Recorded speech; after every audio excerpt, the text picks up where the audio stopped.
make sure I'm wired up and everything. My voice is low, so you won't be able to hear me if I don't have this mic on.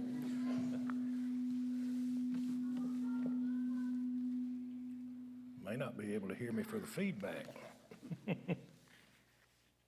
I guess, do we want to go ahead and let the kids go for class? Let's go ahead and let that take place. Kiddos, if you want to head on back, I'm to the back.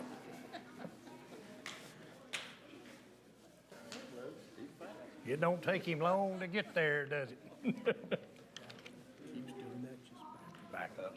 yeah, just if it does. I'll give it a little bit.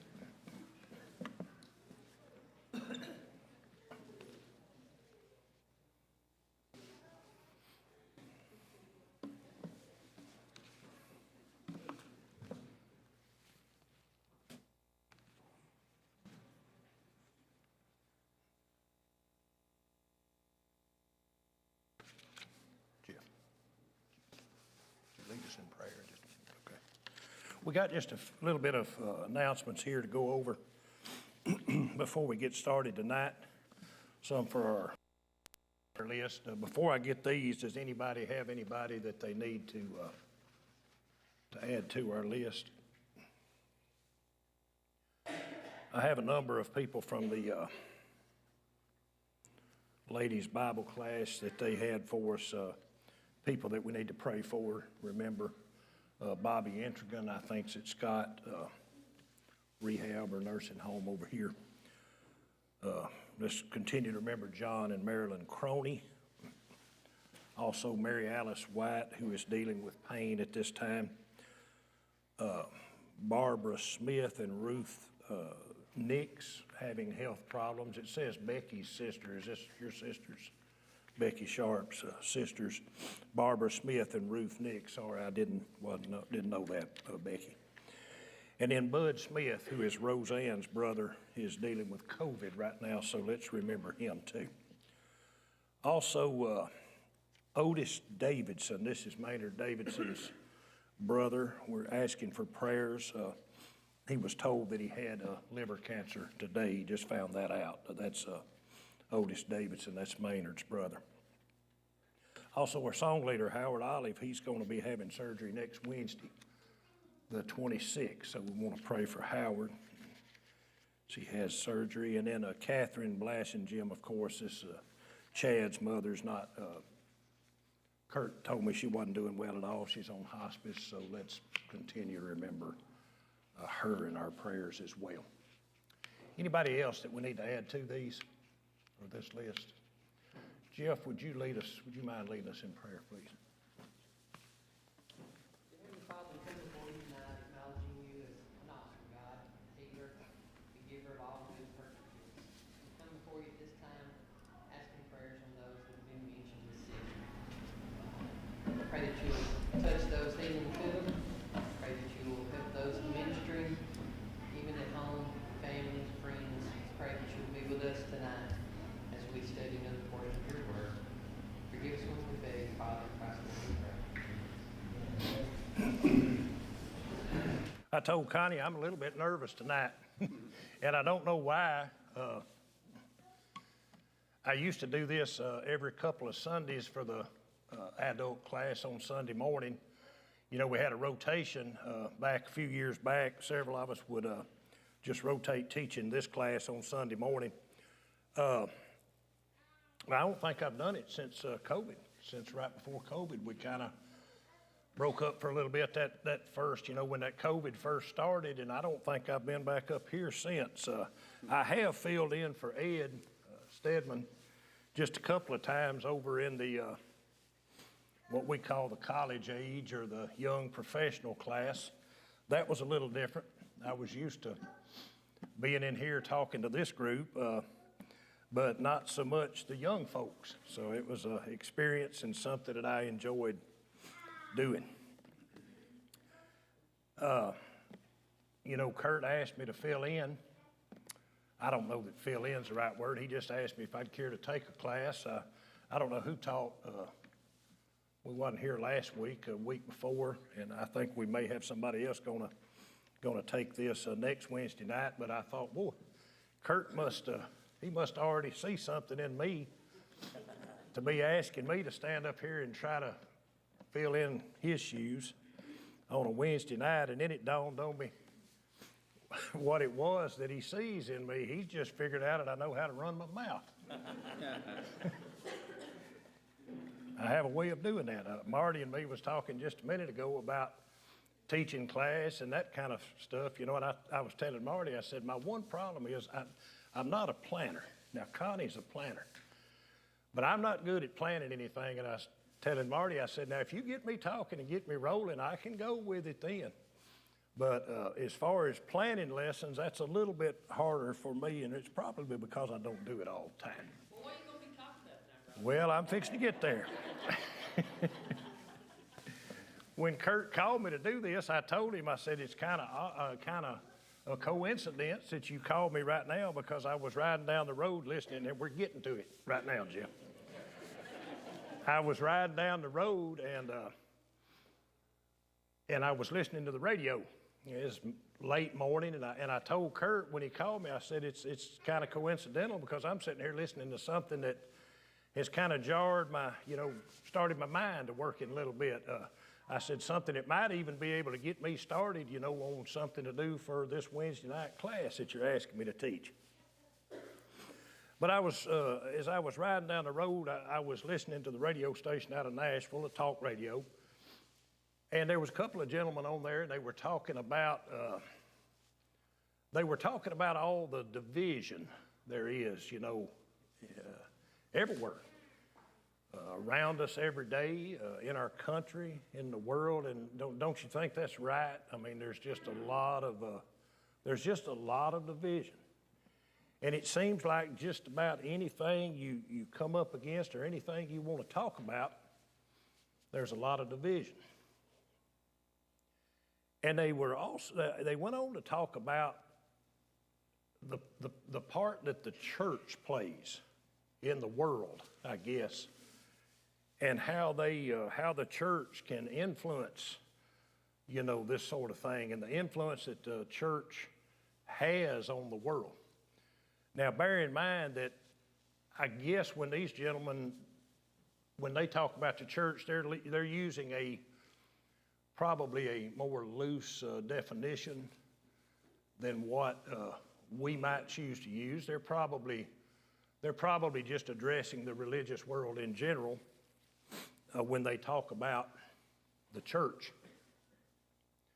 But they were talking about the influence or lack of influence, I guess, sometimes that the church has on the world and those around us.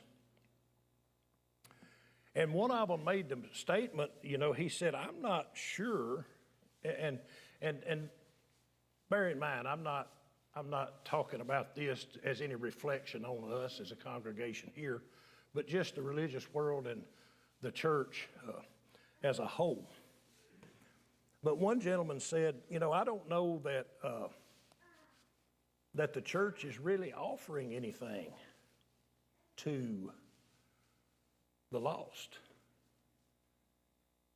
And then the other one said, well, I think it may be worse than that. He said, I'm not sure that the church is offering anything to the believers, to the saved. And the one guy thought about it for a few minutes, and he said, I think what the real issue is how the church measures success. And that's kind of where I'm getting at, Jeff. How the church measures success. How do you measure success? How do you think we measure success as a church? Or can we measure success? Our numbers? Anybody else? How many baptisms? How many baptisms? Yep, that's a good one. I didn't have that one down, but yeah, how many baptisms? Let me write that. The man that brought that up, he went on to say that he says there's 5 ways that the church measures success. Numbers, attendance. I guess we could sort of put the baptisms in that same category there. Numbers of programs or ministries, how many ministries we have. Number of staff we're able to hire. That's 3. How much money we're able to raise. Contribution. And then finally, number 5, bricks and mortar, or the physical facilities. And, you know, in itself, none of these things are wrong, are they? I mean, these are all good things. I mean, we could talk about attendance. We could talk about numbers. I know Kurt and me had a short discussion just a couple of weeks ago when I had the announcements, and he mentioned that, you know, our attendance has been consistent. I think we started passing the plate around. If we want to talk about contribution, when we started passing the plate around, I think our contribution has improved. You know, how many of you can remember? I sure can. I grew up at Summertown, 10 miles up the road, and I can remember coming in the back door, much smaller auditorium than this, but I can remember coming in the front door, and when you looked up, the stage behind the pulpit on the wall was that wooden plaque, and most of them was shaped kind of like that. You know, they kind of had that round with that little point in the middle, and they had them little slots. You know, we had no electronics then. The only electronics we had was some kid up there sliding them little black cards in there. But you could come in and you could see how many people had been there on Sunday morning, how many people had been there on Sunday night, how many people had been there on Wednesday night, and how much money we gave. And I think at Summertown it had last week's contribution too. None of those things are bad. It's all good. We just hired a new preacher. We got a good youth minister. We have people on staff. If we were a bigger congregation, we might have more people on staff. Some of the bigger congregations have ministers in charge of different programs. A lot of those people are paid ministers. Nothing wrong with that. But the one man made a statement, and here's where I think the problem comes in. When we're talking about measuring success, he said the problem with those 5 things is that Christ didn't die for any of those. He didn't die for any of those. Oh, we might could turn it around and twist it. We might could say, you know, well, he did die to get people to be saved, so that brings people into the building, so I guess it's true in that sense, but I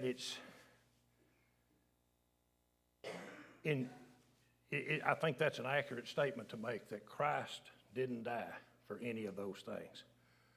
So that got me to thinking, you know, how do you measure success?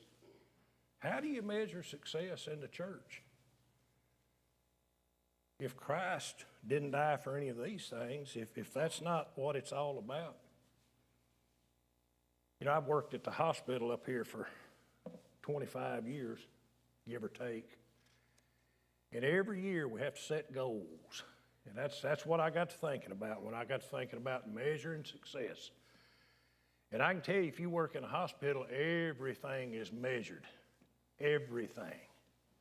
I get so many emails, it takes me half a morning sometimes just to get rid of the emails that really don't pertain to me, because I'm getting daily glycemic totals, blood sugar, all that stuff's being tracked. Got somebody on staff, a complete, you know, salary, yearly salary for somebody to track that stuff. Pressure injuries, infections.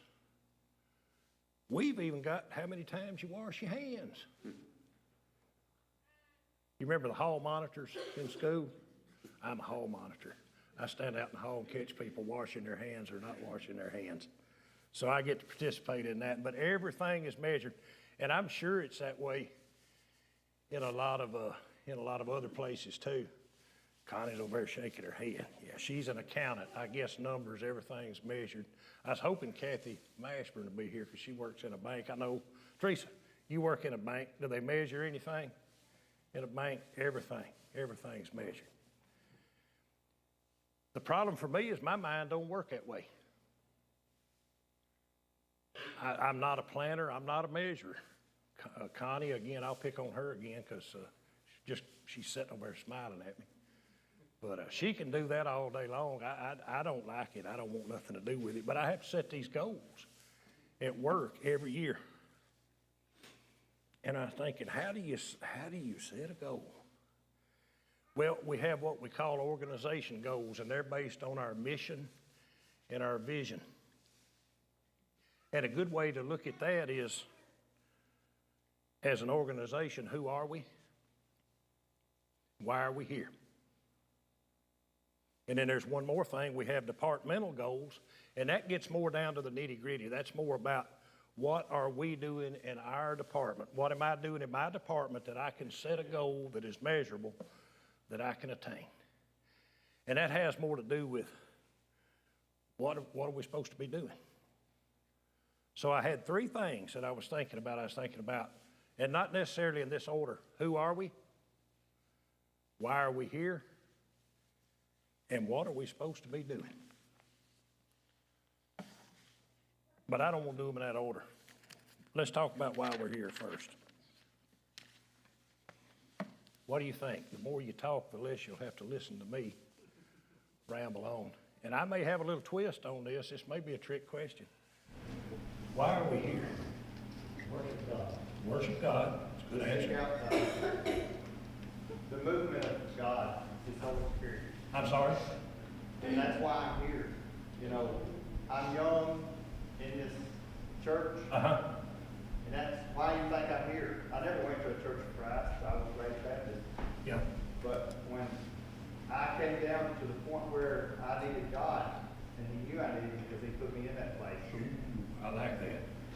I felt led to come here to get fed. Yeah. Anybody else? We're here to edify and encourage each other. Edify and encourage each other. Because we were loved. I like that too. Both. I like it all.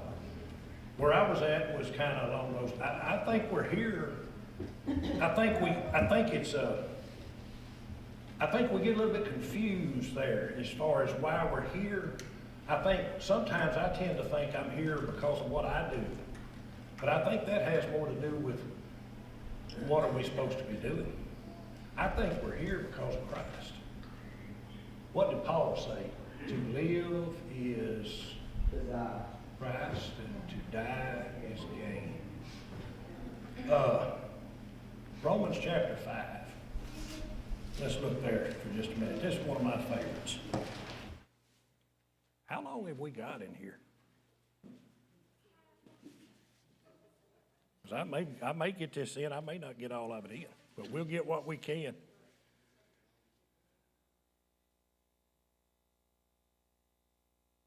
Romans chapter 5. I think we'll look at probably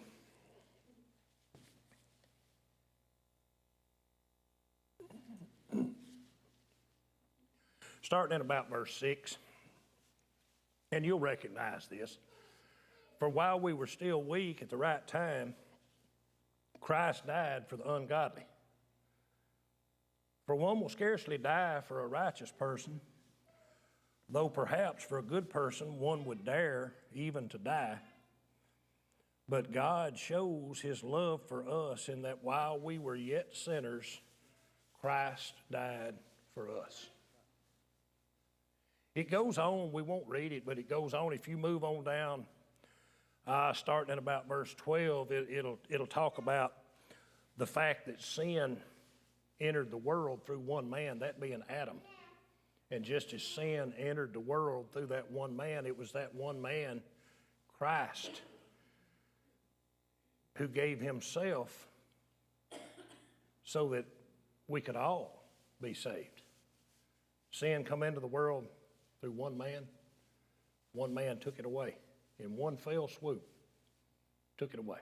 Now that don't mean everybody, it doesn't mean everybody that's called is going to respond. It doesn't mean that everybody's going to become a believer, but that one man paid the price for every one of us. But you notice back up in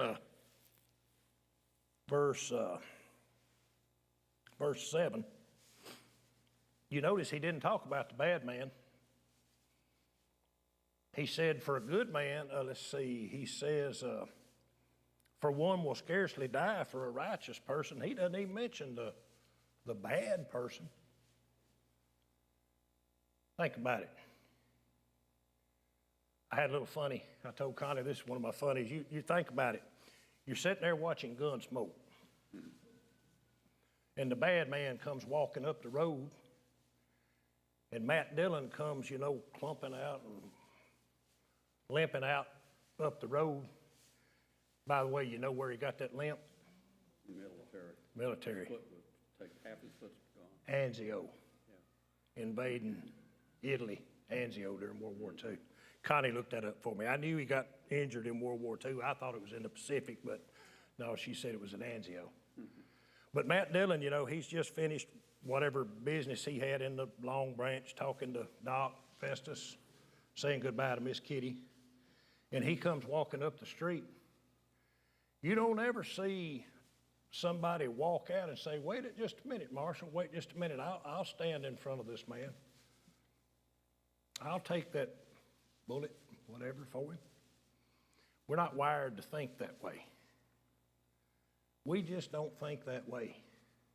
We watch movies, we're talking about a TV program, we watch movies, you see that all the time. You see somebody sacrificing themselves for somebody else, or somebody jumps in front of something to save somebody else. That happens occasionally. Occasionally.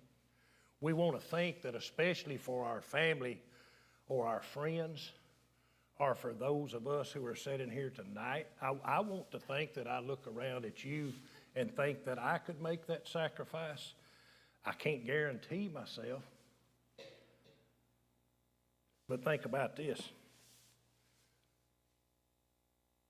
Hardly anybody will die for a good man, but Christ, when we were yet sinners, died for us. We were all bad.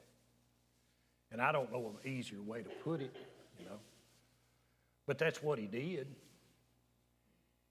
He didn't look at us, he looked at us all the same. He paid the same price for me as he paid for George, as he paid for Rosemary, as he paid for Kelly, Jessica. Paid the same price for all of us. I was thinking about price and something somebody told me the other day. I guess I'll get ahead of my notes if I ain't careful.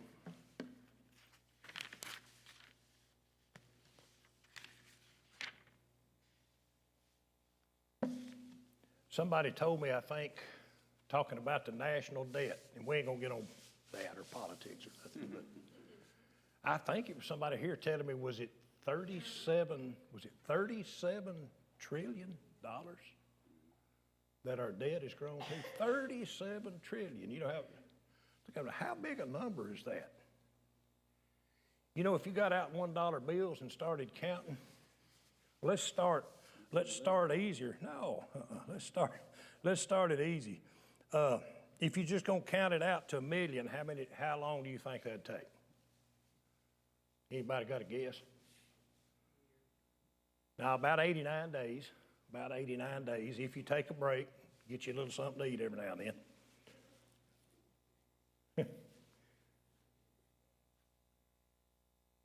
How about a trillion? Any guess? Close. About 31,000 years to count to a trillion. You want to count to 37 trillion? If my math is right, that's 1,147,000 years that it would take to count to that. Now, this class doesn't have anything to do with $1 trillion or national debt, but I was just thinking about price. That price, you think about how much it takes to keep this country going if it takes $37 trillion to keep us operating. But that price is nothing compared to the price that Christ paid for us. Amen. He paid a price that's equivalent to the amount that it took, or the price that it required to purchase the soul of every person who lives, whoever has lived, and whoever will live. And what kind of price is that? How do you put a price on that? Can't do it. Can't do it. I think that's why we're here. I think we tend to think we're here to do this or do that. I think we're just here because of that. Christ purchased us. He paid for us. We're His. And I think that's why we're here. Who are we? Matthew 5, verse 14. Y'all will know this. Somebody got that? Just start off in verse 14 if you get there. Matthew 5, I believe I'm right on that. 5, verse 14.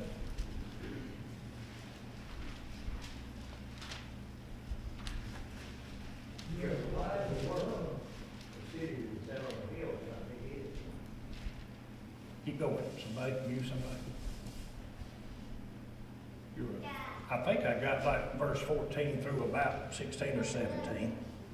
Neither do men light a candle and put it under a bushel, but on a candlestick that gives light unto all that are in the house.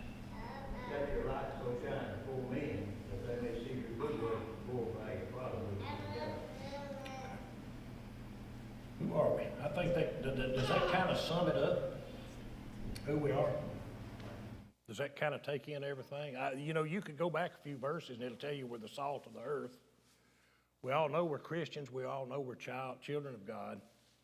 But you are the light of the world. What does that mean? What does it mean to be a light to the world? What does light do? Reveals things. Shows you, reveals things. Reveals things. I heard somebody else. It changes darkness. Changes darkness. Illuminates your surroundings. I got up one night a couple of weeks ago, and men have to get up. I guess ladies do too. But we have to get up. As we get older, we get up a few more times.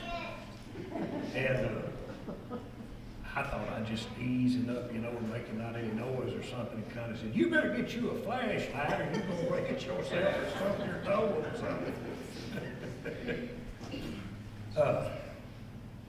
What else can you think of? What else does light do? Light reveals. Reveals, yeah, I like that. I think it reveals danger. But I also think it reveals the truth. It reveals who we are. And would you think that maybe that's a big reason for a lot of the division we have? Why? I mean, we're not persecuted the way people were in the first century, at least not here in this country so far. But do you think that being that light is the reason so many people, I guess for lack of a better term, just don't like us or don't like the church? Because it reveals things. It reveals the truth. I don't have a Bible, I've got an iPad, so I hate to call it, but this right here is absolute truth. You can't fault what's in the Bible here. It can't be faulted. It's absolute truth. And I think the light exposes that. And that's uncomfortable sometimes. It's uncomfortable for me sometimes. I think it is for all of us. But yeah, it exposes things. I remember my dad telling me, back, my dad would be 97, so it wouldn't be too long, he'd be 100 years old. But I think when he was young, when he was a kid, people grew up faster than they do now. And I can remember him telling me that my grandfather would work at a sawmill all week, 5-6 days a week, $5. That wasn't enough when you got 8 kids, a wife and 8 kids, and who knows who else. You probably got uncles and aunts and fathers and grandmothers and stuff living in the house with you. So he would come home at night a lot of times, and he would get the hounds out, and he'd go out and hunt. Possums, skunks, anything you could skin, anything you could eat. And Dad would say that sometimes, even though he was a little kid, and I think picture him being like 6, 7 years old, he would beg to go with him. And every once in a while, grandfather would give in and let Dad go with him. Well, the problem was he was hunting, you know, and trying to make a living, so he's moving along. And my dad would get tired and couldn't follow him. So my granddad would build a fire in the woods and leave him there beside that fire. That's why I say people grew up. We wouldn't do that now. That would terrify anybody to think about that. Back then, they didn't think anything about that. I said, "Weren't you scared?" And he's like, "Well, no, there's not really anything to be scared of in the woods, and Dad built me a fire." So we had that light to expose the danger. 5 minutes. All right, let's move on. I had a big story I was going to tell you about that, but we'll skip that because we got just a couple of minutes. I'll let you go fishing with me next time. You mentioned the word truth. There's two words that are no longer in the vocabulary of our media or our government, and that's truth and freedom. They're gone. You can't find them. You don't ever hear them. Truth is a hard thing. It's a hard thing. It's a hard thing. What are we supposed to be doing? What's our commission? Go and preach. I think there's more to it than just that. I think we need to be spreading the gospel. We need to be preaching the gospel, but I also think we need to hold on to it.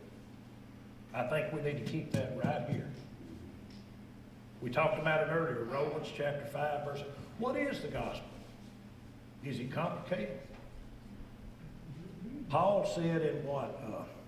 I wanted to really get this one out. 1 Corinthians 2, verses 1 and 2.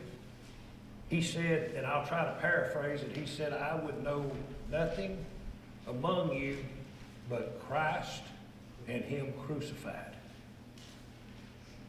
I would know nothing among you but Christ and him crucified. It's not complicated. We was coming down the road. We went to Home Depot today to pick up some stuff, and Connie's like, "Well, what's your lesson about?" And I asked her the question, and she said, she was talking about that. You know, people, we tend to overthink that. I'll paraphrase again. Paul said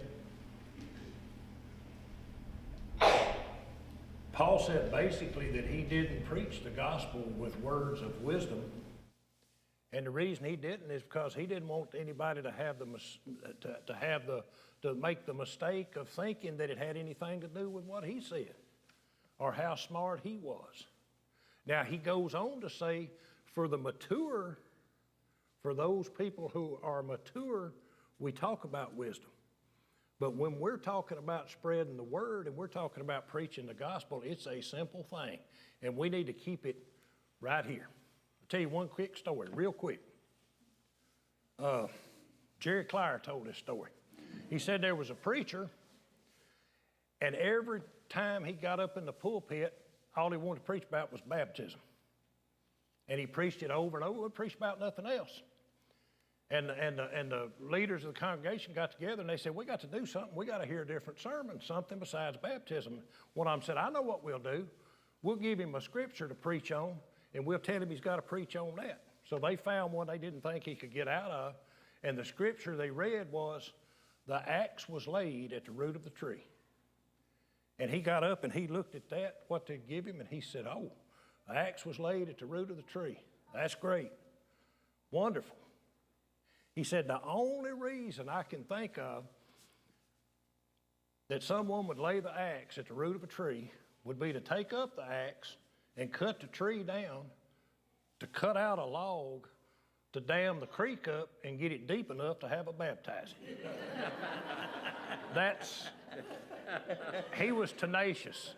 He had a tenacity about him to preach about baptism. I think that's what we need to have in spreading the gospel. Thank y'all for listening to me.